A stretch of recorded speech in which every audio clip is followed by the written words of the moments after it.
আসসালামু আলাইকুম বন্ধুরা, কেমন আছেন আপনারা? আলহামদুলিল্লাহ ভালো আছি। আশা করব আপনারাও ভালো আছেন।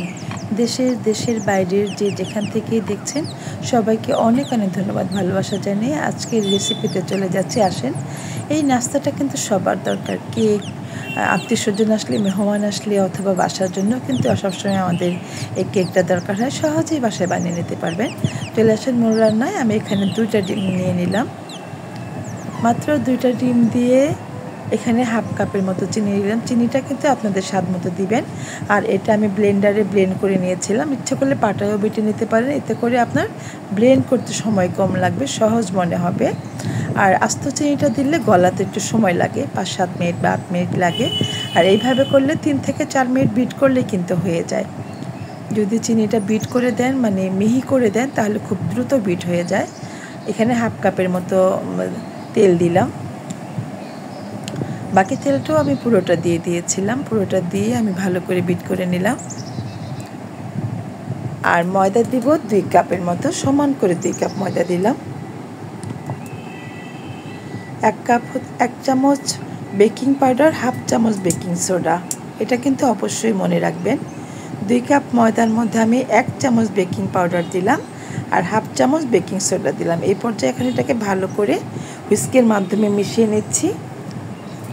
একটু আঠালো হয়ে গেছে।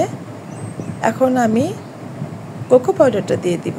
দেখেন কেমন হয়েছে টেক্সচারটা। 1/4 কাপ দিলাম কোকো পাউডার।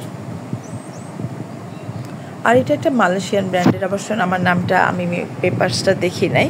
খুব ভালো, এটা খুব স্মেলটা খুব সুন্দর। আমি যে দোকানে কিনেছিলাম সে বলেছিল যেটা মালয়েশিয়ান, এটা খুবই ভালো এই চকলেটটা, এই কোকো পাউডারটা।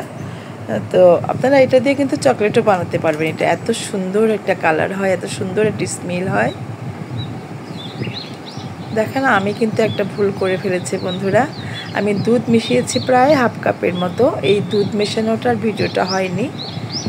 এরকম মাঝে মাঝে হলে খুবই খারাপ লাগে। ভিডিও যখন আমি এডিটিং করব ঠিক তখন আমি কিন্তু আর পাচ্ছিলাম না, যে দুধ যেটা মাখিয়েছে সেটা পাইলাম না। তো এইরকম একটা টেক্সচার হওয়ার পরে আমি এই মোল্ডের মধ্যে একটু তেল দিয়ে বাটার পেপার দিয়ে রেখেছি। এখন এটাকে পুরোটা ঢেলে দিচ্ছি।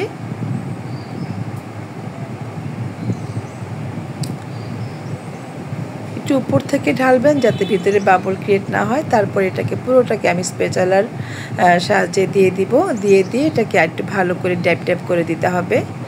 পুরোটা আমি দিয়ে দিয়েছি। এখন একটা এই কাঠির সাহায্যে এটাকে ভালো করে একটু নাড়াচাড়া দিয়ে দিলাম, ভিতর থেকে যেন বাতাসগুলো বের হয়ে যায়।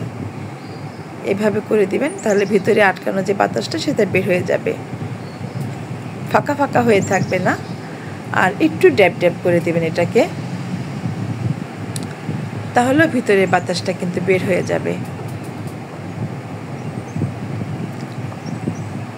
বন্ধুরা, সহজেই কিন্তু বাসায় এরকম একটা কেক আমরা বানিয়ে খেতে পারি।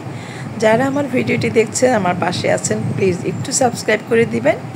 পাশে থাকা বেল বাটনটি একটু প্রেস করে দিবেন, যাতে যখনই নতুন ভিডিও আপলোড করব সেটার নোটিফিকেশন সবার আগে আপনার কাছে পৌঁছে যাবে। একটু কর্নফ্লাওয়ার দিয়ে দিলাম, টুটি ফুটি, যেটা একটু ওখানে জাস্ট গার্নিশের জন্য দিব। আপনার ইচ্ছে করলে যদি হাতের কাছে মোরব্বা থাকে সেটা দিতে পারেন, বা ড্রাই ফ্রুট থাকলে সেটা দিতে পারেন। আমার ইচ্ছে করলো যে আজকে শুধু আমি টুটি ফুটি দিব আর কিশমিশ দিব। এরকম মাঝখান দিয়ে একটু দাগ কেটে দিলে উপর থেকে একটু ফাটা ফাটা হবে।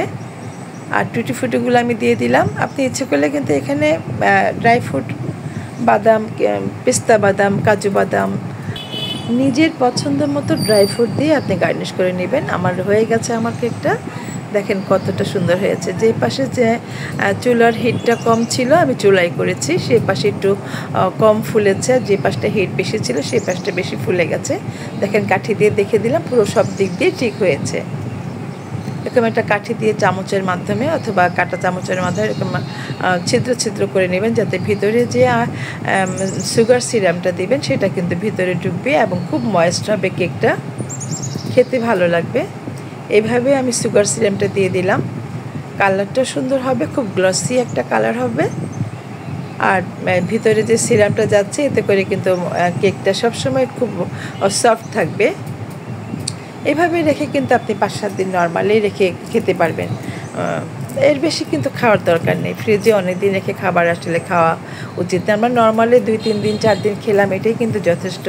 আর এই কেকটা একদিনে শেষ হয়ে যাবে আমার বাসায়, অতএব ফ্রিজে রাখতে হবে না। আমি এখানে একটা পলি দিয়ে সুন্দর করে আটকে রাখবেন। এটা ঠান্ডা হওয়া পর্যন্ত এইভাবে আটকে রেখে দিবেন। ঠান্ডা হওয়ার পরে আমি কেটে নেব এই র্যাপিং পেপারটা দিয়ে। আপনারা যে কোনো ইচ্ছে করলে যদি বাসায় মোটা তাওয়াল থাকে সেই তাওয়ালটা দিয়েও ঢেকে রাখতে পারেন। হয়তো আধা ঘন্টা 40 মিনিটের মতো বা 1 ঘন্টার মতো রাখলে এটা নর্মাল ঠান্ডা হয়ে যাবে। তারপর এটাকে কেটে নেবেন। দেখেন খুব সুন্দর করে আমি এটাকে কভার করে নিলাম। এখন এটাকে আমি রেখে দিব, 1 ঘন্টা পরে চলে আসব। বন্ধুরা যদি ভালো লাগে প্লিজ লাইক কমেন্ট করে চ্যানেলের সাথেই থাকবেন।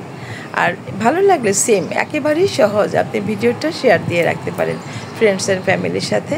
নিজের জন্য তো সবসময় লাগে, কিন্তু এগুলো কিন্তু আমাদের প্রতিদিনের খাবার। মেহমান আসলেও লাগে, নিজেদের জন্যও লাগে, নাস্তার সময় এটা আসলে খুব দরকার।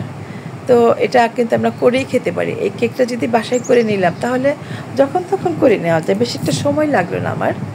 দেখেন আমি একটুখানি চারপাশ থেকে ছাড়িয়ে নিয়ে নাইফের সাহায্যে এটাকে মোল্ড আউট করে ফেললাম। আর এই পেপারসটা উপরে যে বাটার পেপারটা সেটা ফেলে দিলাম। একটা পাশ উঁচু হয়ে গেছে আর একটা পাশ একেবারে নিচু হয়ে আছে, কিন্তু সমান্তরালে এটাকে সব দিক থেকে সমানভাবে কুক হয়েছে।